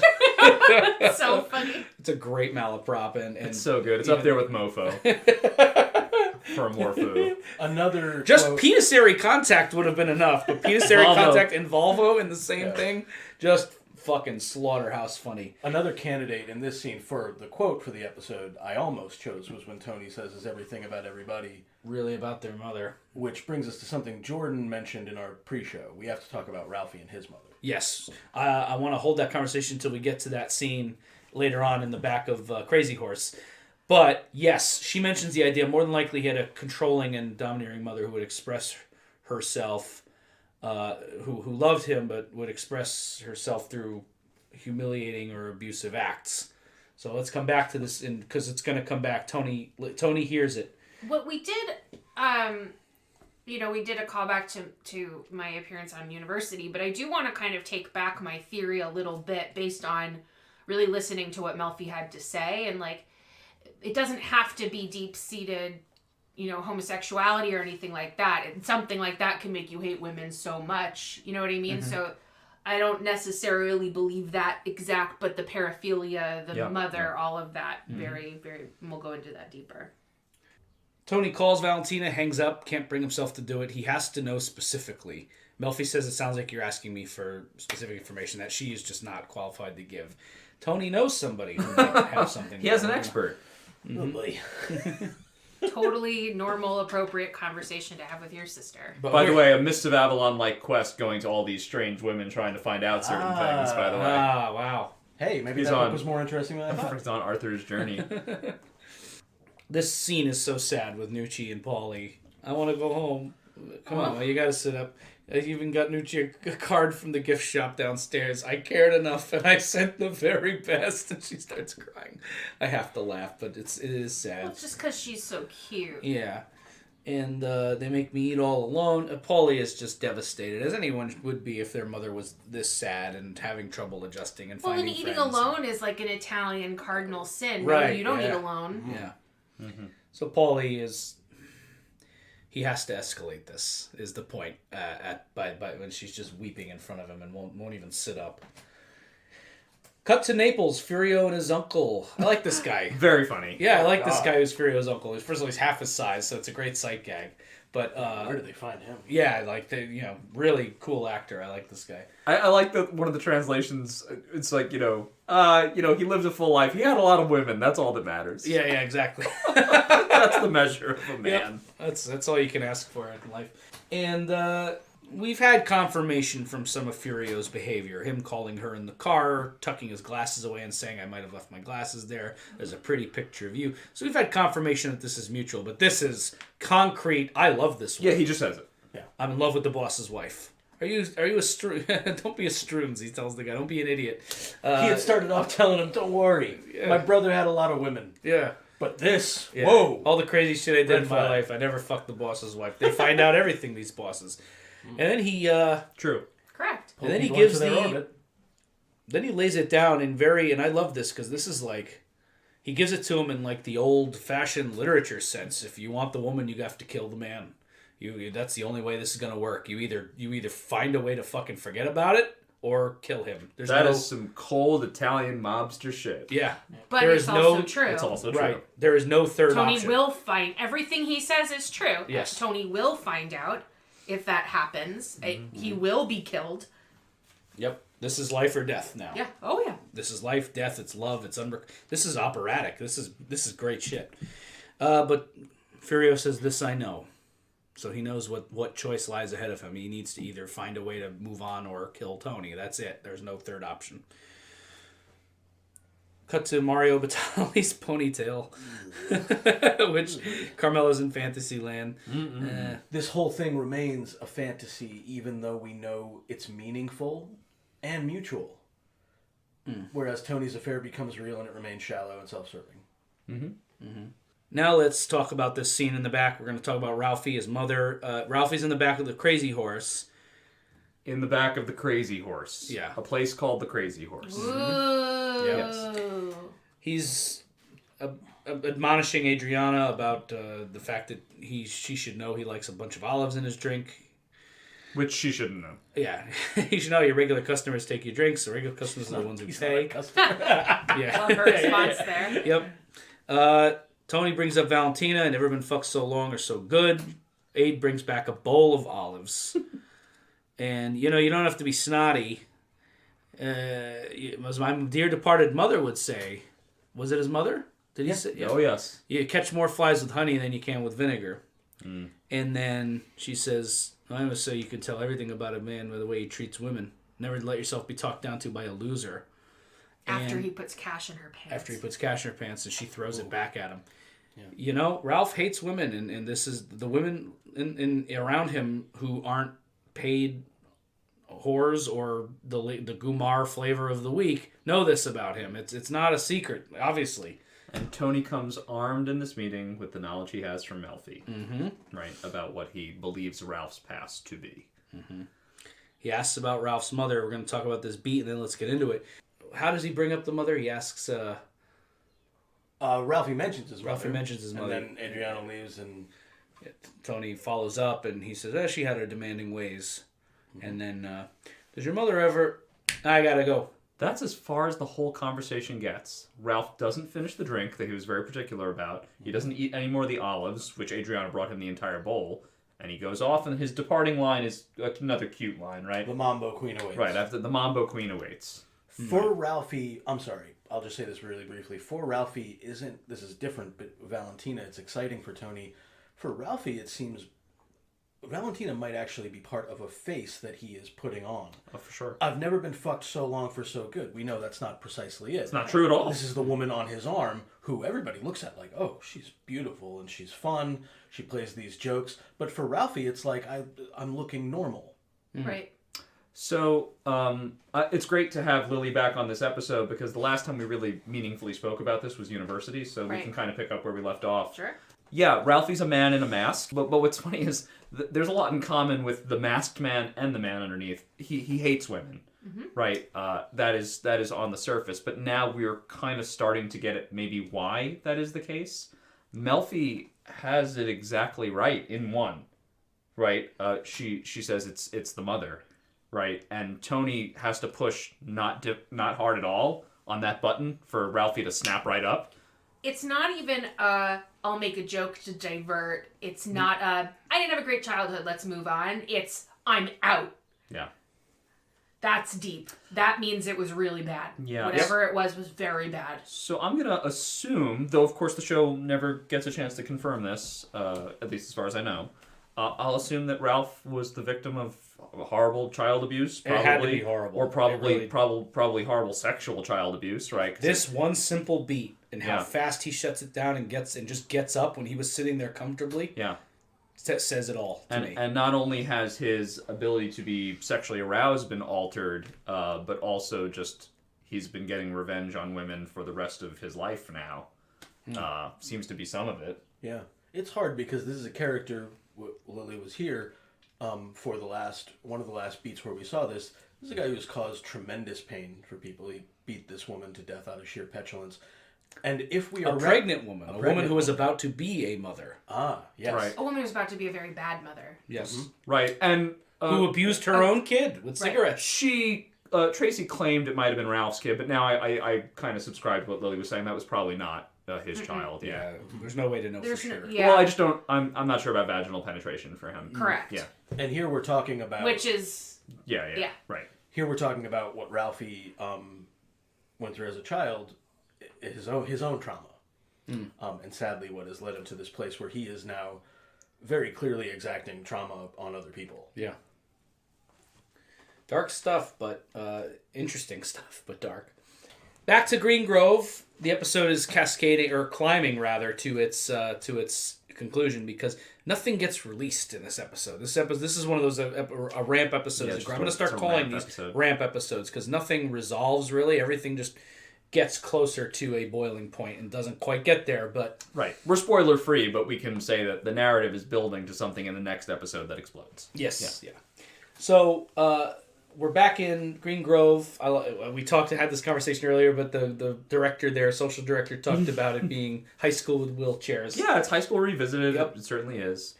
And we have those mirror scenes of the principal and the social director at the community, yeah.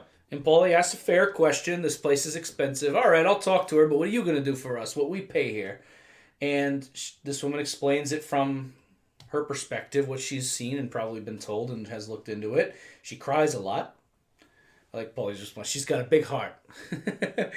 And she, what else? She's a tattletale. She's a tattletale. She tells on the girls for the slightest infractions. Which... Sound familiar, Paulie? Yikes. Yeah. And she doesn't always put her teeth in. And Paulie's like, this is not good. There we have Paulie's button, hypochondriac. Yeah. Very concerned with hygiene. Lily mentioned his concern with the aesthetic. Yeah. Yeah. Well, if I were in Paulie's position at that point, I would have the same kind of, okay, she cries a lot. okay, she's a tattletale. That's kind of annoying. Oh, she hasn't put her teeth in. Like, because that's an indication of something else.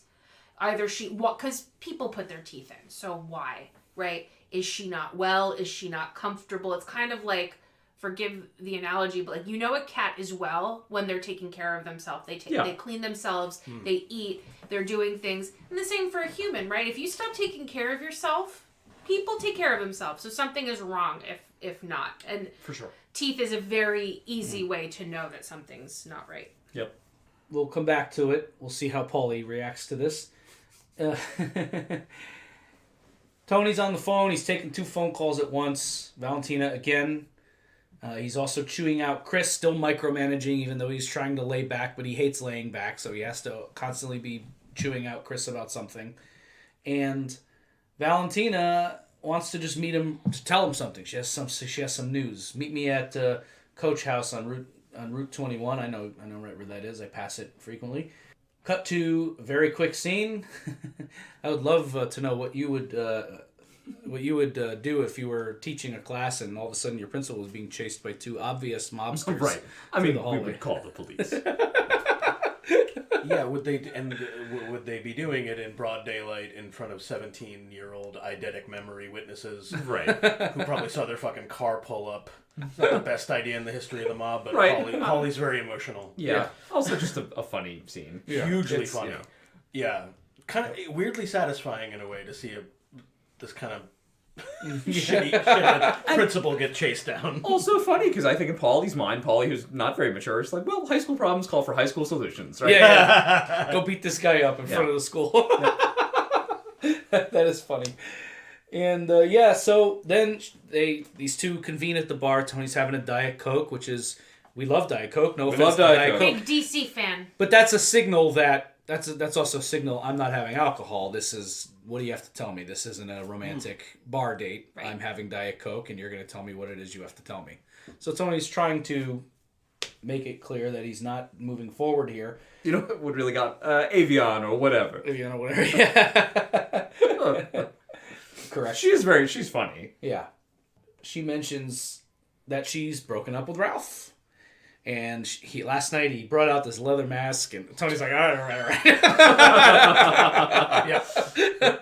And the mask again. Tony doesn't want to hear it. Nope. And then Tony says maybe the funniest line in the history of The Sopranos. I'm a happily married man with 2 kids. No, jeez. Oh yeah, you mean that. Yeah. And she goes on, I'm listen, I don't want anything big, just a couple nights a week. Yeah, she knows he's married and has kids. She's trying not to demand too much. I usually say I love you too soon, but I'm working on that. It's definitely a head shaker and a red flag, but at least she's self-aware. That's a bonus, right? Well, no, I'm just thinking, don't say that to this guy. Oh no, of don't course. even hint at it with this guy. But she's she's making the case, and Tony drops the line that gets him perhaps rightfully smacked in the mouth. Oh yeah. For one thing, I already took his horse. Boom. Yeah, that's a gross line. It's a gross thing to say to a Come on, Tony. and he knows it. That's why he just kind of. Yep. Yeah, it's just It's like, yeah, all right. Yeah, it's like a little nod. You're like, Yep. Mm-hmm. All right. I guess I should have seen that coming. She this is very cool. I like this. She is investing this $40,000 she took, as we see on the sheet. She has 4 different financial firms on there. Did we get the scene from where she actually stole the money? No, we didn't talk about We that. missed talk it, about but that? yeah, Tony was in the shower. We can just quickly do it now. His keys are on the table. She grabs the key. She opens the lock. She I steals don't know how money. I missed that scene. That's okay. It's a nice mirror of the earlier shower scene. Yeah, come on. He Right. did the thing where he put the water in. He says, you can do it back to me. I don't want to do it back to you. She wants to do it back now. He's taking a shower. He's humming the old Pink Floyd action. Yeah. And she goes and gets the fucking Well, money. she pranks him, huh? Awesome. And this is awesome, too. As you said, It's a good the prank. bit. This is like the Sopranos version of the bit in Shawshank. Andy visited 12 banks in the Portland area that morning. And I love her reaction when she sees him. When she's like, "I knew it." Like she has a look on her face, like I knew something was up with this. It's that validation for her. I'm not crazy. He is lying. He is hiding shit. Right. And fuck you, I'm taking a huge bundle. I love that she like splits. She doesn't take the full bundle, but she takes the bigger part of the bundle, which I like. It's like that old joke: you cut a slice of cake and then you take the rest of the cake except the slice, and you're like, oh, what are you guys having? Yeah. You know. You know what's funny? At $10,000, we would have to report this to the IRS. Yes, I love that. And I she love. crosses out And another bank. oh, really? She's just dropping off $9,900 like to all four, and she probably pocketed the extra couple $100 there in pocket money, pocket change. I'll go shopping for them. Yeah. Hell yeah. So she's setting some up for herself, which is at the more ugly side of this is that she's being vindictive and hitting Tony where he'll feel it. And the beneficial side is this will alleviate some of her financial anxiety. She has now she has investments. But as an he doesn't audience know member, about. you basically you like it. Yeah. You're like, yeah. Oh, of course. Oh, I was never. No, I know, but I'm Yeah, saying, you know. Mm-hmm. So good for her, and certainly anything that keeps the IRS out of your business, I am in favor for. Tony's at the mall again, bored, walking around. I love these bored mall shots. And he, again, Valentina Lapazzi can't let it go. If he had something exciting going on, maybe he would have been able to move on, but he's just bored as fuck. He goes to Janice, who is... we don't have to touch down necessarily on how things are going with her and Bobby, because she's ironing on this logo, World's Greatest Dad with the 2 kids. This I have a question. I don't know if any of you guys know this. I remember these. I had an iron-on shirt of some kind of thing. Is this a sign of a period piece, or do these things still exist?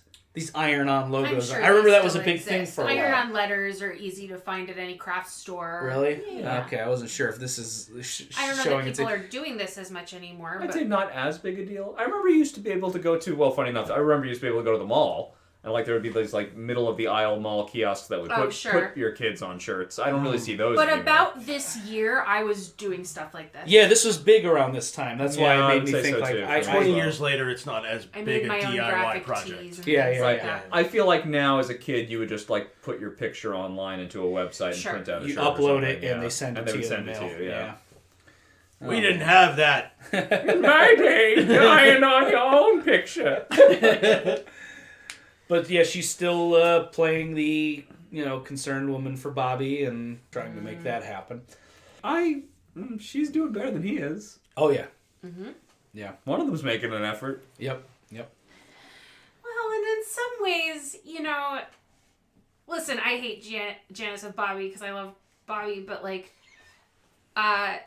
for her trajectory, yeah, she's still using her like kind of sneaky, obnoxious ways, but Bobby's really good for her. He is. You're And right. we also are And coming in in. some ways, like, I kind of root for it because like she's only had these like weirdo I abusive, absolutely Right. root for it. Yeah. but Yes. also I hate Janice. Right. And we're also coming in at a point, context matters, we're coming in at this particular moment while she's being manipulative and self-serving to an extent. Janice hasn't been particularly egregious in the last couple of episodes. She's in a point in the show where she's not being the worst Janice we've had. No, this You know time what with I mean? the chicken marsala is not stealing somebody's leg. Yeah, exactly. So, Tony is here to ask Janice the question about their sex life, and who would know more than you, Tony says. And she says he would. Ask him.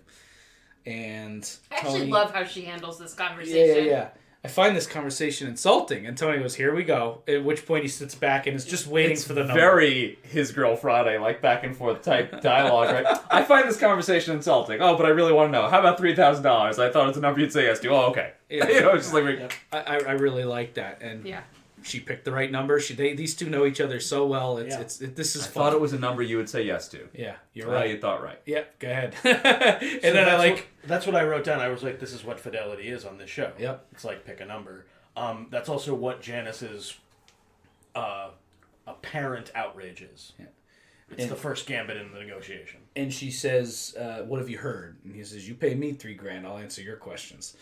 And he also gives a bullshit excuse about managerial things, comparing it to the military, which I'm not up on the latest protocols, but I do know there are certain levels of sexual depravity or codes of conduct in your sex life that the military takes particular interest in. I'm not going to pretend to know why, but it is what it is. And he wants to know for managerial reasons. And Janice explains he bottoms from the top. I don't even know what that means. And he wouldn't. Cut to and she basically explains that Ralphie would need to control things, but pretend he didn't. I wanted to be dominated, and she would quote fuck him in the ass with a strap on and make me call him his bitch, and so and he says, what about regular old fucking? I'm telling you, he can't get hard that way, which is the exact thing Tony needed to hear to progress with Valentina. So right, it cuts into that scene. yeah, it's right? like immediate. Like once he gets that news, you see the smile on his face. Cut to them finishing up and flopping down onto a bed. And her awful nails. Yeah, and she was so happy that he called, and he's like, "Well, it was never you. It was just I needed to get my. I needed to be sure I could commit. Yeah, he wanted to He actually uses that word. To lavish all the care and attention on you that you should have. Yeah, Jesus that wife Christ. and two Hang on. kids doesn't seem to be a problem anymore. That's so weird. That's what he said. Hang on. This writing is so good. Put all the love and care and attention on... Lavish all the care and attention on you that you should have. Cut to him opening the bin in the backyard. And Carmela's taking care of herself, son. She got that money, dude. And Tony does not... The look on Tony's face is unreal. Yeah. That money, by the way, is hidden under feed for birds, for which he's trying to maybe lure the ducks back. There's a lot of symbolism going on there. The ducks leaving was losing the family, the whole thing, yeah. Let's get to that. I want to touch Woof, let's finish up the mini cookie Nucci thing. Chucky shows up, broken arm. His wife is doing the talking. You could tell that Chucky is afraid of his mother, hates having to tell her this, and won't actually even look her in the eye. He doesn't even speak in this scene, does he? No, he just looks off to the side while his wife does Right. the talking. I didn't live 84 years to have to be nice to somebody I don't like. Yeah. I guess it's a fair point. Not wrong, but still. It is a fair point if you're not also being actively nasty. Correct. Yeah. And they threaten her. Listen, if you can't get into this is a stupid thing for your son to get hurt over. And if you can't get into the spirit of this thing, there's a nursing home in Irvington that's supposed to be very nice. Listen, I'm not going to denigrate neighborhoods of New Jersey, but here's what I'll say to anybody who lives in the area. Take a drive through Irvington one day and then head up to Montclair where the Green Grove is. Well, the point is it's not Green Grove. Yeah. Oh, it's not just not Green It's not just Grove. not Green Grove. it's quite Irvington bad. is let's say they have some economic challenges in Irvington. Got it. The Salvation Army would be set up to help people in that kind of need. Yeah, So so it's that's not- that's what this woman needed to hear to cooperate somewhat, and she looks to her son for like, you're gonna let her do this, and Chucky's just talk about domineering women. He Do has, you know why he married a woman like this? Because you raised him. yeah, exactly. This is also clearly why Cookie doesn't like this woman, not because the woman's like horrible. She just doesn't kiss her ass like her son does. Yeah, exactly. And then we get to this last few beats are so good. Oh, it's And we started on it already, gorgeous. but the symbolism with the ducks and the duck feed and the money, and Tony goes in, and the look on his face when he realizes he's been robbed, essentially. That must be hard for him. Yeah. And goes back in. Coffee tone. Now Carmela, who was, I feel like, had they bumped heads on any issue in the previous few days while Carmela was stewing before she took the money, would have been a big explosive fight. But now Carmela actually has the upper hand over him, and that has to drive him nuts. By the way, he saw the fingernail on she left it there with all his shit. Correct. And so he knows that she knows. That's sitting there. To quote Major Valchek from The Wire, it's sitting there like a pierogi on the plate. It's just right there. He sees it. He knows she's seen it. She has to have seen it. And he... Well, he didn't put it there. Exactly. And so he goes down, coffee tone, decaf. No, you know what? Regular's fine. No, decaf. I'll do it for you, Tony. Yeah, I'll be a good wife, whatever. And AJ comes in. You been outside in the last few days? What? No, it's freezing. and he knows his son well enough to, not that I ever think he actually thought it was AJ, but he had to put on the show, and that's his way of asking Carmela without asking, and she doesn't give him anything. And AJ, of course, he's like, yeah, no, this lazy fuck wouldn't have gone outside and taken my money. Good. AJ gets a good temperature read in the room. He's like, I'm going upstairs. I'm going upstairs. All right, yeah, exactly. That's very It's like good. a storm's coming. I better get up. Coffee will be ready in a minute. She goes and sits back down, and he's just standing there. There's so much in the air between them. It's beautiful. This is so good. Yeah. You could cut it. You could. It's a cliche statement. You could cut the tension with a knife, but this is one of the rare times the cliche is warranted. It's like the cliche became a cliche because of moments like this. Correct.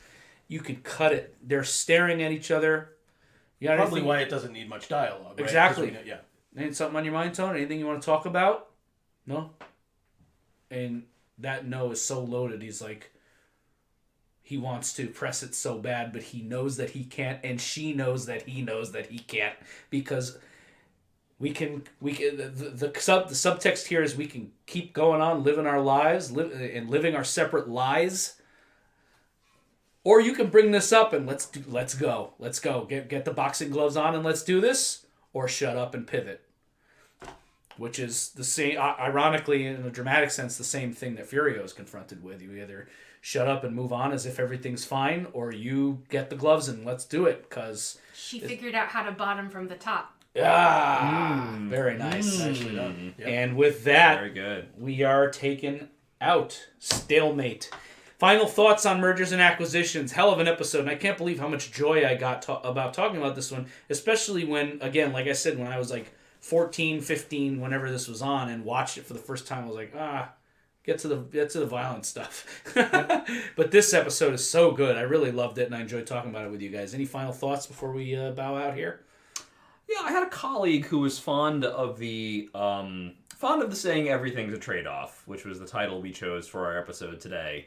Obviously, Soprano Land was in the same mind when they titled this episode Mergers and Acquisitions, which of course is a reference not only to the monetary collateral that's being passed back and forth and discussed in this episode, but also the emotional collateral, of course.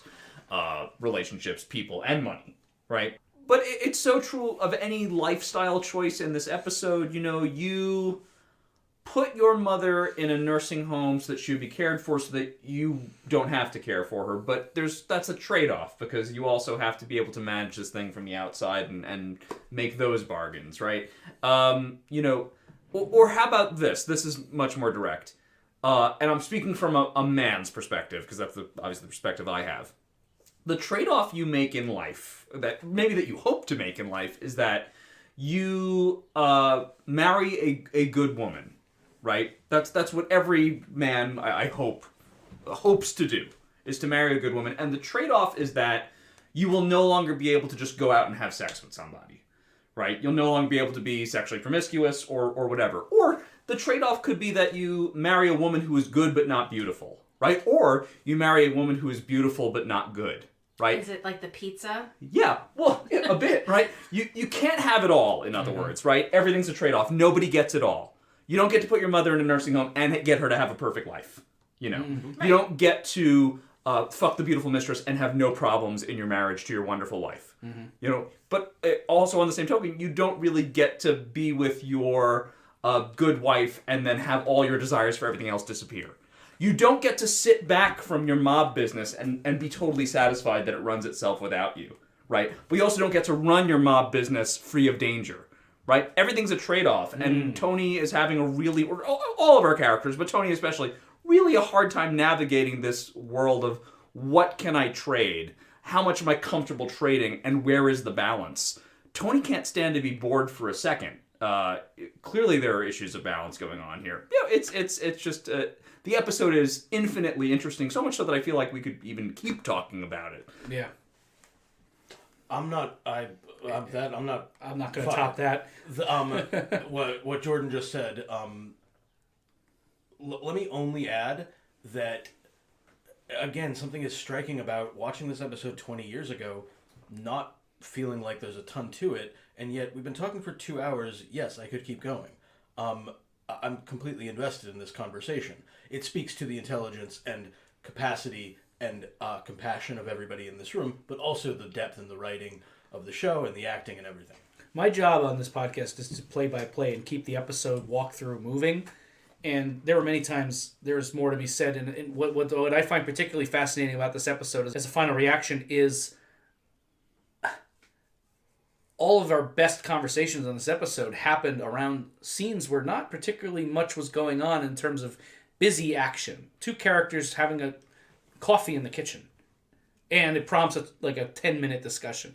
So that just speaks to the level of the things that are going on here. The season is rich with this kind of shit. And that's a big part of why I think it's a misunderstood season on the whole. And why I'm appreciating it much more as an adult. More studied in drama, more studied in life experience. This season is slapping. And it's getting ready for several big slaps to come. Anything else? No, just to add on, I mean, I think that's partly why I probably have always liked this episode. I didn't watch it when it first came out. I started The Sopranos a little bit later. But also, I'm a journey person. I'm not somebody who cares much for the violence piece. I don't watch Sopranos because it's a mob thing. I like the family. I like the relationships. You're not part of the hits and tits crowd, as they say. No, I wouldn't say so. That's what they call them. Oh, sure. Wow. I love that. I hadn't heard that before. I haven't heard that either. That's funny. That's very funny. But it's why I like rom-coms, too. It's like, I like the journey. I like the relationships and the, stuff like that. So episodes like this really speak to me because I don't really care where the ramp goes. I find the ramp interesting. Mm-hmm. And I found this conversation interesting. Thank you all for being a part of it. Jordan, great analysis. I loved everything you said there. No, I think you broke down exactly what is so compelling about this episode. So thank you for that. And thank all of you. Thank you, Lily, for joining us. Thanks for having me. Nice. Yeah, we'll have you back soon, I think. And I am excited. Next time is a big one. Whoever did this, very excited to cover that with you guys. Much different episode. We'll get into it. And with that, I'm Chris D'Amato. I'm Lily D'Amato. I'm Paul Mancini. And I'm Jordan Hugh. And we will see you next time for Whoever Did This. Why doesn't Lily do every episode with us? I got myself a girl.